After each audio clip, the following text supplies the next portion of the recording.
आज आपण बघणार आहोत माझी बहीण मुख्यमंत्री माझी बहीण लाडकी योजना.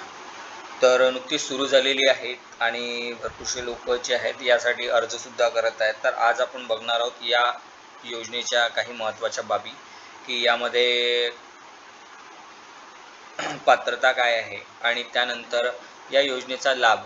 तर सगळ्यात आधी आपण बघू की या योजनेचा लाभ जो कोणाकोणाला मिळणार. तर जसं की आपण बघू शकतो की यामध्ये लाभार्थी महिला महाराष्ट्र राज्याचे रहिवासी असणे आवश्यक आहे.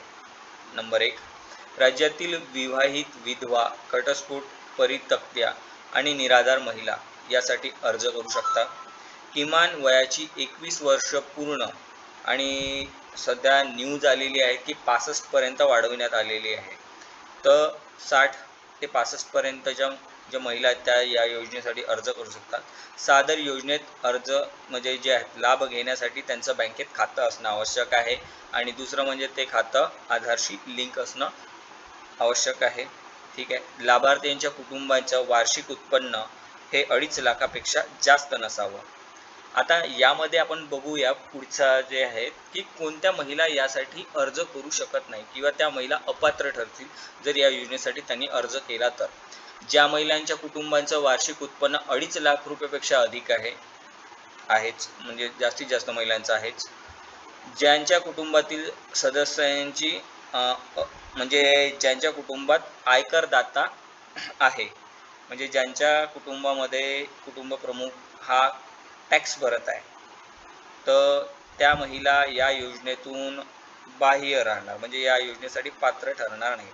आता त्यानंतर तिसरं बघूया यामध्ये आपण की ज्या कुटुंबातील सदस्य कर्मचारी, कंत्राटी कर्मचारी, उपविभागीय मंडळ, भारत सरकार म्हणजे कुठल्याही सरकारी संस्थेत कार्यरत असेल किंवा पेन्शन घेणारा असेल, ठीक आहे, किंवा बाह्य स्वयंसेवी कामगार म्हणजे बाह्य यंत्रणेमध्ये असेल तर ते त्यात पात्र ठरणार नाही. तर स्वयंसेवी कामगार जे आहेत ते यासाठी पात्र राहू शकणार. बाकीचे जे एवढेही कर्मचारी आहेत ते सर्व यासाठी अपात्र राहणार. सादर महिलेने शासन विभागामार्फत राबवण्यात येणाऱ्या कुठल्याही योजनेचा लाभ म्हणजे जे आहेत आर्थिक योजनेद्वारे 1500 रुपयापेक्षा जास्त लाभ घेतलेला असेल तर ती महिला जी आहेत या योजनेतून बाह्य राहणार, म्हणजे तिला या योजनेचा बेनिफिट आहे. म्हणजे विधवा किंवा श्रावणबाळ योजना अशा कुठल्याही दुसऱ्या योजनेचा जर ती महिला जर यूज करत असेल किंवा त्याचा वापर करत असेल तर त्या महिला या योजनेमधून बाह्य राहणार. आता ज्यांच्या कुटुंबातील सदस्य विद्यमान माजी आमदार खासदार आहेत, ऑब्वियसली काही गरजच नाही आहे, त्यांच्याकडे भरपूर पैसा आहे. आता त्यानंतर आपण पुन्हा एक अट बघू की ज्यांच्या कुटुंबातील सदस्य भारत सरकार, राज्य सरकार, कॉर्पोरेशन बोर्डचे अध्यक्ष, संचालक, म्हणजे इथे 1 नंबरच्या कमाईसोबत 2 नंबरचे कमाईवाले जे लोक आहेत त्यांना पण इथे बाह्य ठरवलेलं आहे. आता ज्यांच्या कुटुंबातील सदस्यांची संयुक्तपणे 5 एकरपेक्षा जास्त शेतजमिनी आहे आणि ज्यांच्याकडे 4 चाकी वाहन आहेत. सध्या तर यावर चर्चा चालू आहे आणि हा एक निवडणुकीचा मुद्दा आहे, त्याच्यामुळे यातल्या अटी आणि हे पैसे केव्हा येणार अजूनपर्यंत याबद्दल सरकारने काहीही घोषणा केलेली नाही. ही फक्त एक योजना काढलेली आहे येणाऱ्या आगामी निवडणुकीच्या दृष्टिकोनातून.